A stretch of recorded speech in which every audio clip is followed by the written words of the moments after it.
The first layer that I tend to work with is setting. And this is, again, regardless of whether it's a AAA title, an indie title, or a VR game. Setting is extremely important. It contextualizes both the narrative elements and the mechanics of the game. For example, in Call of Duty, the player understands the basic rules of the game and how the mechanics work because they are placed in a context familiar to the player through other media experiences, which is in wartime settings, in militarized settings. And this is the only layer the player should be required to follow in order to understand the core story. The next layer I like to work with is depth. It provides additional information about core plot elements, but it's not part of the core sequence of events.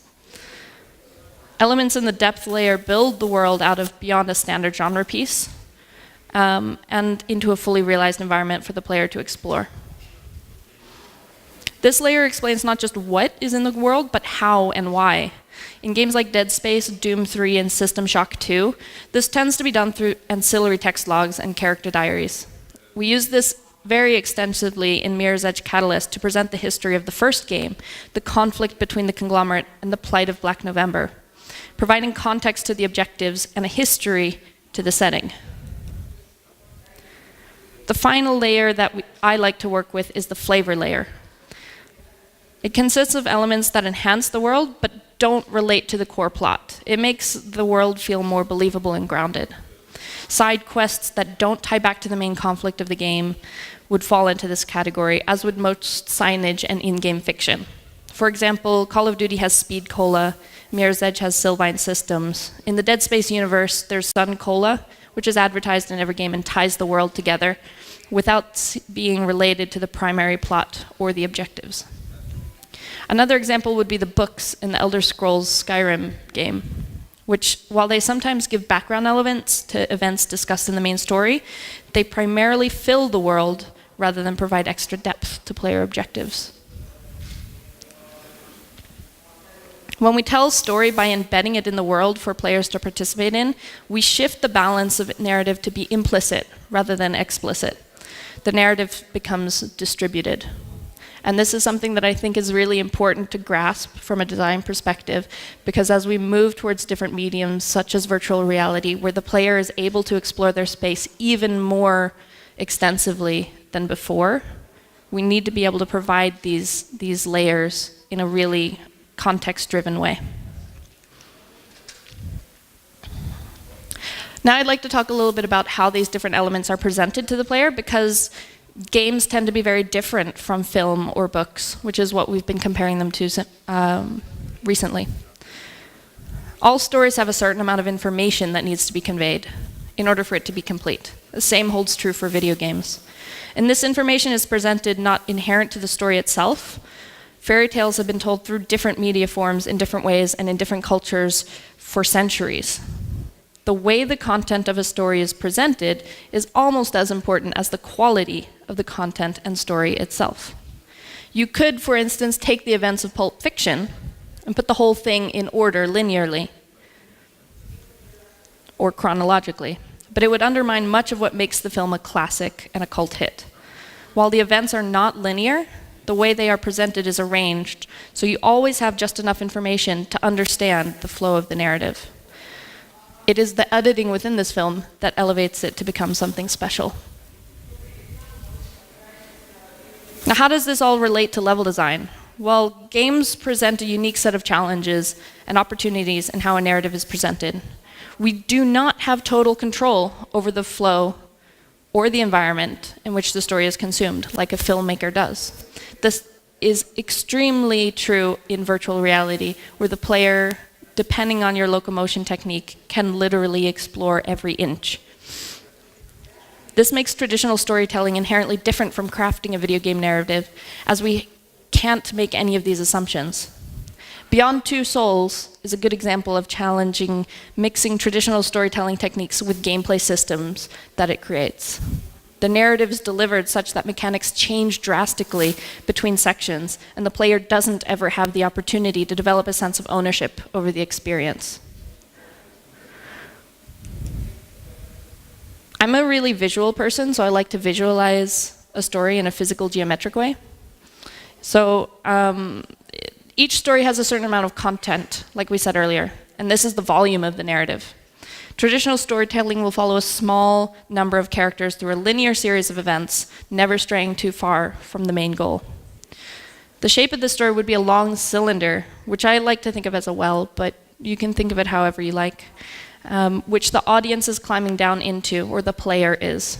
It's narrow and deep and focused and immediate. This tends to apply most to large AAA adventure titles, or ones where we really want to connect to the target audience that is consuming a lot of linear media. In games, we have limited time for exposition. In fact, the less we can do, the better, because cutscenes and interactivity are either extremely expensive or mutually exclusive. The more you do of one, the less you can do of the other.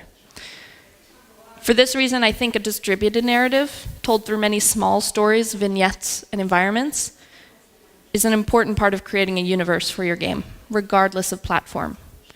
It encourages the player to explore, to be aware of the game space, and doesn't force excess narrative upon players not looking for it.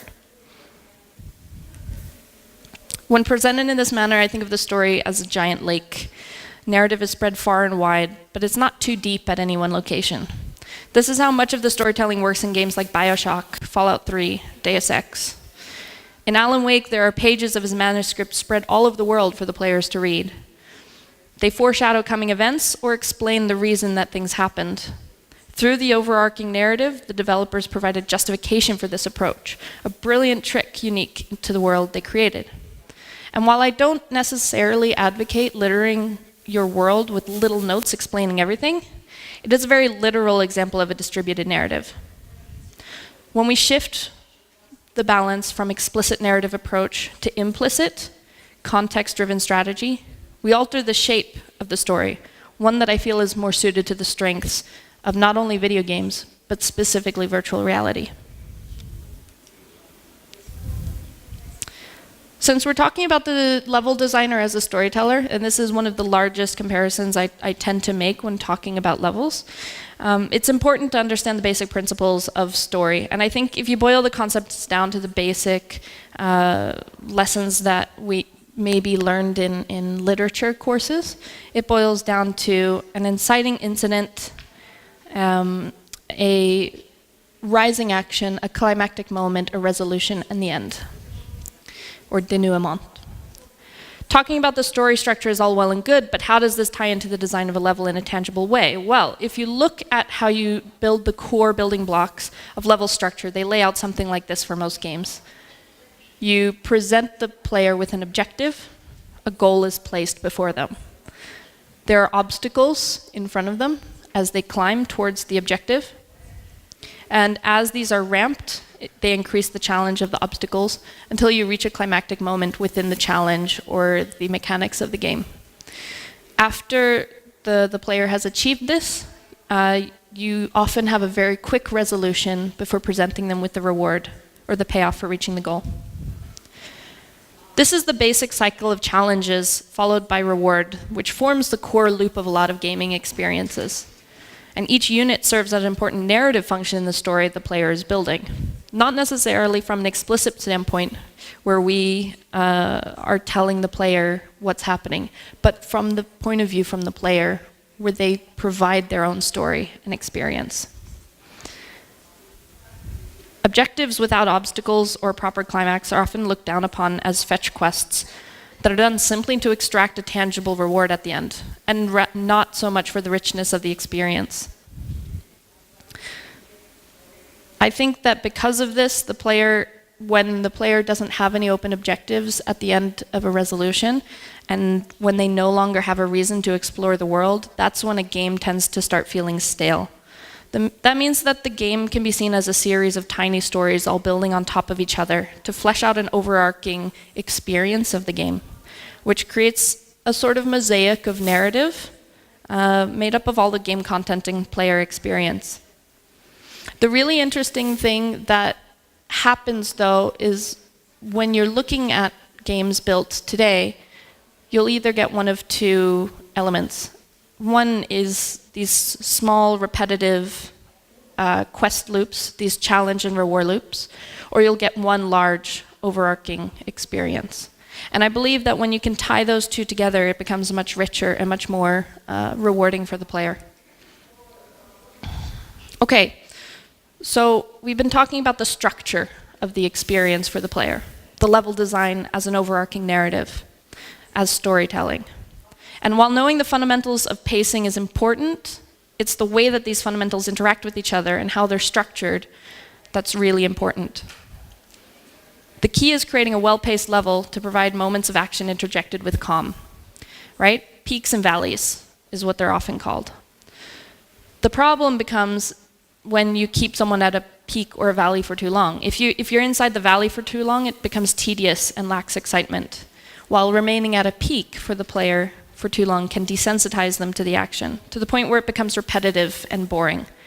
These elements of pacing transcend not only film to games, but also from classical console games to virtual reality. In order to properly understand just how deep-rooted our need for well-structured pacing is, we need to learn a little bit more about those elements. So, the fundamentals of pacing, I believe, can be broken down into threat, tension, and tempo. Threat, I tend to describe as the actual danger, and it can come in many forms, each from having a different feel of pacing. For example, combat tends to be more frantic and higher paced than traversing an environment, regardless of your locomotion technique, even though the end result, death, could potentially occur in either situation. Tension, however, is more about perceived danger. It's in the belief in an unknown danger and can be difficult to achieve, but the result of achieving it can be incredibly immersive. But we don't necessarily always want to create a scary game. To achieve tension when you don't have the luxury of a well-known license to rely on, then you need to show the potential consequences of the threat, or that threat itself in some form. Dead Space does a very good job of building up tension without the player immediately knowing what the threat is. As soon as they board the Ishimura, it is plainly obvious that something is seriously wrong, and that provides enough context for them to build this tension. Tension can also be achieved through a known threat, such as stealth games, and that's what we work with a lot in budget cuts. Instead of a fear of the unknown, the tension comes from the fear of being discovered. Games such as Metal Gear Solid and Splinter Cell utilize this fear well by forcing the player to engage in tense scenarios with enemies in close proximity. Tempo describes the level of intensity of action, how much concentration is required for the player to achieve their goal. Low-tempo gameplay tends to be that which requires serious thought and contemplation, generally puzzles. High-tempo gameplay is generally gameplay that requires fast reactions and split-second decisions, and it often induces stress or panic. And it's also one of the highest level and might be termed frantic. This is when I usually start button mashing.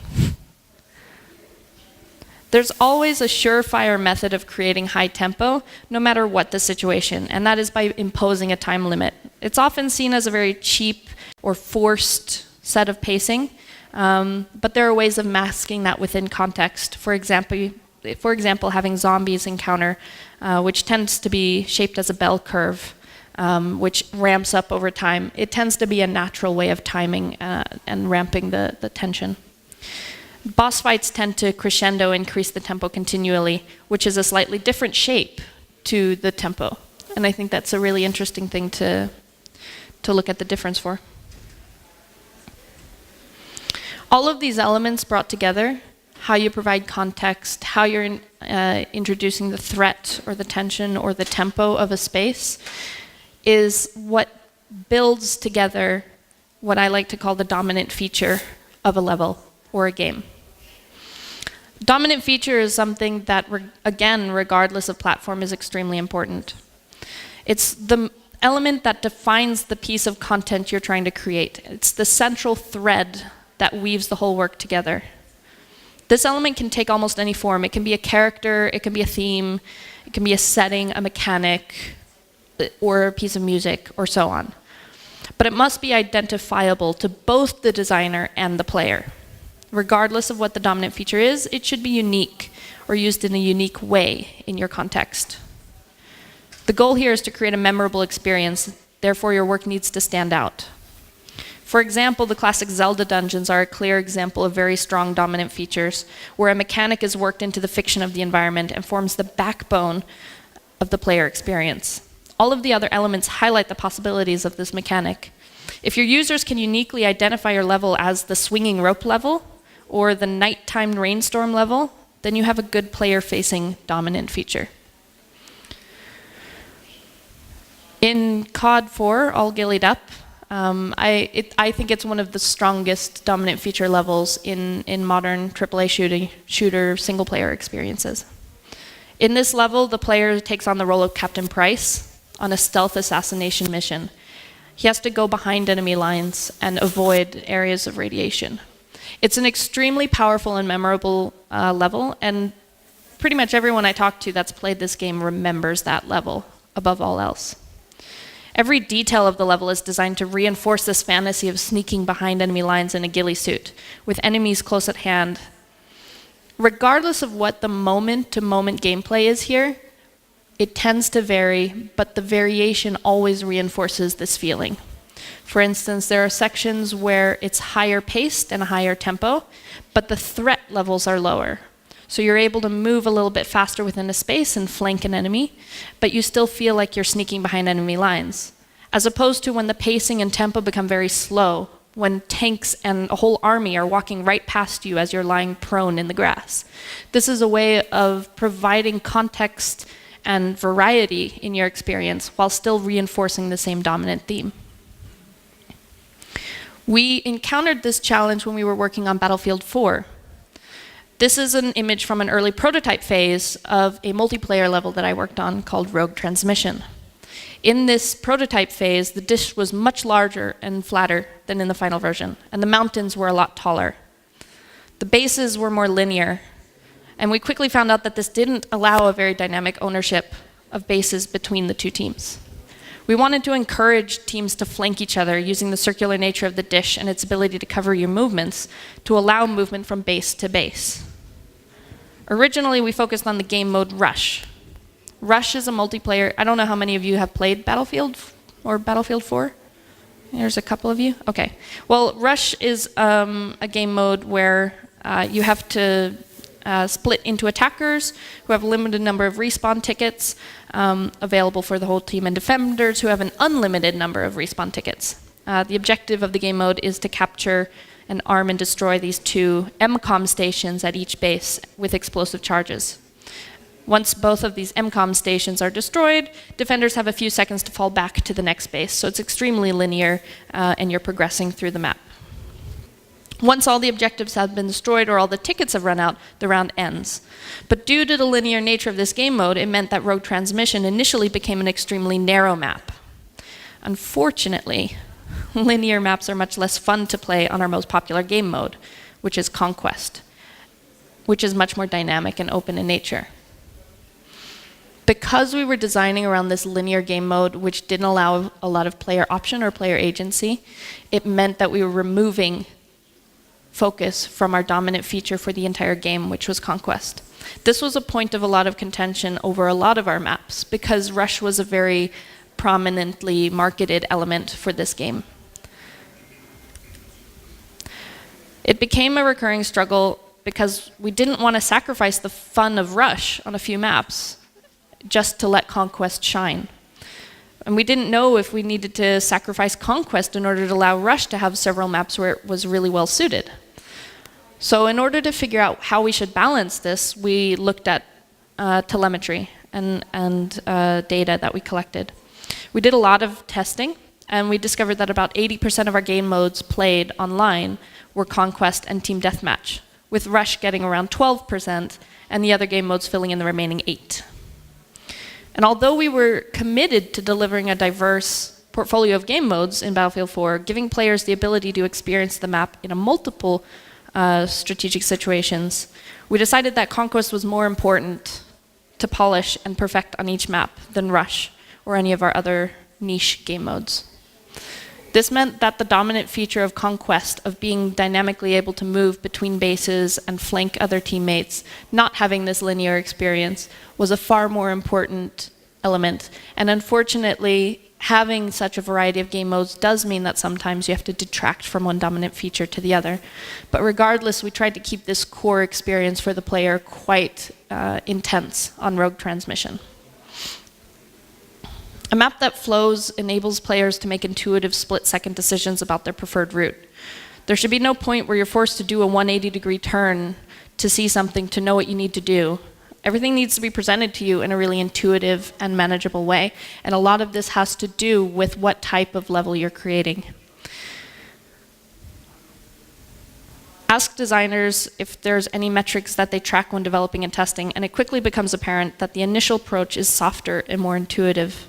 Early on, you should just be looking for distances between where people meet, where they stop to interact with each other, and if they can even find each other. This is extremely true when looking at virtual reality, where it's not only a new space for people to explore, but it's also new hardware for people to get used to. So we need to create a lot of space early on with slow pacing and slow tempo, so that players get a chance to explore and get used to their environment. That being said, because you are in a new space that you are one-to-one room scaled into, context is often extremely easy to imply. This means that by having a very rich world, you allow them to interact in a context that they feel implicitly involved in. So I'd like to talk a little bit more about specifically virtual reality, because I've been talking about games in general up until this point. The project I'm currently working on is called Budget Cuts, and we released a demo about a year and a half ago or so. I don't know if any of you have played it. Yeah? Okay, a few of you have. It's pretty fun. I like it. And I've really started to think about which principles of level design work well within virtual reality. There's a quote from Rules of Play that I think provides a really good layer to this, and that's: meaningful play emerges from the interaction between players and the systems of a game, as well as from the context in which a game is played. And that was not written when virtual reality was big, but it's so true that the context is extremely important to provide meaning to the systems and the interactions the player has with them. And that's exactly what happens in virtual reality. You're in a context that's driven by this hardware. And in order to interact with the context and the systems of the world, it's much more intuitive because your movements relate directly to the movements in the game. The largest difference that virtual reality presents as a level designer is in the creation of context. And again, by having the player in the intuitive room-scale virtual reality space, much of the context and systems are intrinsic. That is, they're the same rules that we normally have in the real world. For instance, moving your head left and right, turning around. The same applies to crouching, reaching, or tilting, or leaning. So many movements and actions that would normally require explanation or tutorialization in a game are simply second nature. The context is also heavily helped by a feeling of physical presence in the world, which creates an implied sense of belonging and immerses the player without much need for exposition on the game's part. This means that we can immediately drop them into a context-rich world full of interactable elements, and they very naturally just start to discover where they are and what their purpose is. Due to the nature of this hardware, exploration and curiosity tend to be strong motivators in the game initially. So taking advantage of that impulse and doing everything possible from a design standpoint to not block the player's natural exploration of both the system and the game world helps to create a really smooth transition into what is arguably, I think, the most intuitive gaming space. So one of the largest mechanics that I get asked about is locomotion in virtual reality. And how do we solve that? Well, in Budget Cuts, we have a teleportation system that presents you with a portal, so you can see where you're going to end up. This is a really nice way of moving the player around without creating any motion sickness. Most of the virtual reality motion sickness tends to occur when your body is expecting to move. So like if there's a force or momentum acting upon it within the game space, but in the real world, that is not happening. That tends to happen with a lot of other locomotion techniques. For instance, there's a locomotion technique where you like move your arms like this, like you're walking, and it'll move the character forward. Or some have you hold a controller with the joystick, and when you push the joystick forward, the character in the game moves forward. But the problem is that if the virtual character moves forward and your body doesn't feel that movement in the real world, there's a disconnect, and that's when a lot of people experience motion sickness. Of course, frame rate has a big impact on this as well, so we try to run at least 90 FPS. But a lot of hardware and engines these days do support really good performance management, so that hasn't been an issue at all. For reference, we are using Unity for our engine, and we've really enjoyed working with it for virtual reality. So the reason that we use tracked VR headsets, Oculus and Vive, PlayStation is also tracked, but it's not room scale 360, is because they allow a sense of space, a feeling of being within the world. And that bridges the gap between our inner impetus to move and our external impetus to move, which is really important to my team as designers of this game. As often as possible, we try to take advantage of traditional methods of motivating movement and exploration. We take notes from both classical games and communicate threatening areas and spatial options to the player as simply and as clearly as possible. The joy in this game comes from the feeling of immersion, of that marriage between the real-world haunted house feeling and the fantasy experience of virtual worlds. We have a lot of combat moments where you're throwing knives at robots, but we also have a lot of stealth moments and exploration moments. So because of this, we really try to take advantage of very clear and obvious design communications. The advantages of using an intuitive locomotion technique combined with the immersive technology of room scale VR often leads to quite intense and real moments within the game. It might be hard to tell, but when she's playing right now, her hands are shaking and her heart is racing. This happened to me the first few times that I played this game because it just felt like the threat was actually right there with you. It's very hard to describe if you haven't experienced it, but I do recommend giving this demo or other virtual reality demos a try if you get a chance. Room Scale 360 VR is, it's hard to describe, you just have to experience it. Because you become so immersed and it feels so intense and real, it only helps create more memorable and meaningful experiences for the player. This is really great when we're creating game moments because then we don't have to use a lot of the tricks that we've learned from film and from AAA game dev. We can just rely on the player creating these great stories and moments for themselves. We just have to make sure that our design doesn't get in the way of allowing that to happen. Except for one instance that I really love. When we give people these fourth wall breaking moments, it's super fun. So this is my favorite one from our game. In our game, you can explore the ceiling area above a room, and there are ceiling tiles. If you remove a ceiling tile, you can see down into the room below. A lot of players, including this guy right here, try to stick their head down through the ceiling tile, and in doing so, they forget that they're in the real world on a normal floor, and they hit their head. Every single person I've talked to that has played budget cuts has at some point done this, and they love it. Everyone always asks me, is this frustrating? Is this annoying? Is this a bug that you want to remove? And at first we were thinking about it. We were like, oh man, people are going to get headaches. They're hitting their head. They're hitting their walls and their TVs because they're so immersed. And these are the moments when they get pulled out of that and they realize, oh, I'm in a virtual space. But I would argue that because this hardware is so new and because people are experiencing this immersive moment for the first time, that having these moments where we remind them that they're not actually in the virtual world of budget cuts is really interesting. We try to use this as many times as possible. because we rely on real-world skills and scenarios to break away from the norm of video games when it comes to how we present puzzles, and we can rely a lot on that, I think having these moments that remind you that you are a real person in a real world experiencing a virtual reality through a hardware is really cool.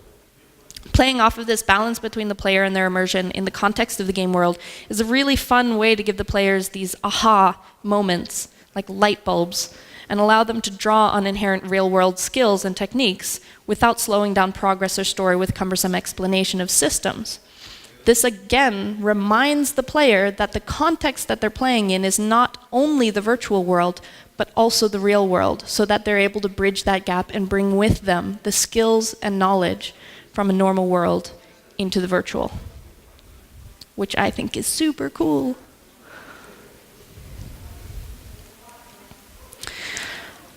Sorry. Ultimately, level designers are storytellers, and good level design is much the same as good storytelling. The level designers enable the creation of player story by determining which elements the story can contain. We humans are hardwired to this experience of peaks and valleys, of periods of stress and periods of calm, to being pushed and pulled through tempo, tension, and threat, which increases or decreases our will to move toward a goal through a story with a purpose to win the game. Thank you, everyone. Thank you very much, Linnea Garrison. So, guys, давайте я по-русски скажу. У нас есть микрофон, к которому можно выйти и задать любые вопросы, которые у вас наверняка остались. У вас остались вопросы. Работает. Thank you. One, two. Thank you very much for your speech. I have a question. As for your latest GIF shown, as for many of us have seen at YouTube, so when people gets into virtual reality space, he often injures himself because of difference between his surround in real life and in the virtual reality. And we think it's fun, but don't you think that level designer in VR should think forward and try avoid of such moments when a gamer can injure himself? Definitely. So I'll just repeat if I understood the question. So you're saying that these moments are really fun when the player gets out of the virtual space and interacts with the real world, like by hitting a wall or by hitting their head on the floor. But ultimately, that's not a long-term plan, right? Like, we want to prepare for the future, and we don't want people to be injuring or hurting themselves when they're playing. So I'm just going to go back and have a look at one of the slides with our teleportation system here. So it's hard to see, but on the floor there's this blue glowy thing. And the way that we represent that, and the way that we've solved this at least, is by having a blue ring around the player, which indicates the center of their play space. We often allow for about 2 by 2 meters, which is actually around the size of this stage for the players to play in. And when we're designing our spaces, we try not to create spaces that are much larger than that for them to move around in. This means that implicitly the player is not going to try to walk through a wall. Most of the time we've noticed that people don't walk through their space. So for instance, they won't walk through the space like this. Instead, they will teleport an extra meter in order to grab the item that they need. The problem that we found with a lot of other virtual reality experiences that we were testing was that the movement within it didn't feel important. That you could just stand in one spot and wave your arms around, and that was the end of it. So for us, the movement is not necessarily important in terms of the locomotion, but it is in terms of the mechanics of the game. Because awareness and AI and stealth are important, we do provide a lot of opportunities for people to crouch or to lean behind walls. And I think that amount of movement provides that variety without needing them to expect to walk through spaces. We also rely on the Vive's grid bounds or the room scale that you've set up. Sometimes people get really immersed and they forget about it and they'll walk right through the grid bounds. But generally speaking, we find that because teleportation is a key mechanic for the locomotion in our game, and because the teleportation is based on this ring, that the player does tend to move back towards the middle of that circle. So I think by providing that as a core part of your gameplay experience, an incentive to be towards the middle because it eases your locomotion transition, it kind of becomes a natural choice for the player. Thank you. Еще вопросы? Hi, thanks for your presentation. So I've got a question about, all right, we currently have 2 games in development and they're both VR and PC games. And we basically use the same level design and they actually have a storyline. So it's a bit different from here where you're just shooting robots. Anything you can recommend for us to implement in our level design so both PC players and VR players can have very nice immersed experience and have enough things to play with but stay within VR budget? Well, I would go back to looking at the context-driven distributed narrative that we were talking about earlier. I'll just skip this forward real quick. So in console or PC games, when you want to reveal a story element, you often have like a tape recording or a piece of paper or a journal entry, right? Lots of items that you can interact with. And I think the same holds true for virtual reality because there people want to learn and practice holding things, interacting with the world. So I think if you introduce a lot of elements through using that type of distributed interactive narrative, as opposed to just having a linear tutorial, it will be much more player-driven and enjoyable for first-time users. Does that make sense? Well, yeah, it does. I'm not sure if maybe I asked my question in the wrong way. Okay. Like we have lots of interactive objects. Sorry. I mean, it's kind of part of a game is outside, and when you actually play it on PC and you just start looking around, you feel like there are not enough things lying there. Right. And we have a delayed teleportation. By the way, if you have time, just come downstairs, see us. So you actually see a player walking around, and when you look around, like you see it's a bit empty, but for VR we can't really do much because otherwise we will be well over budget.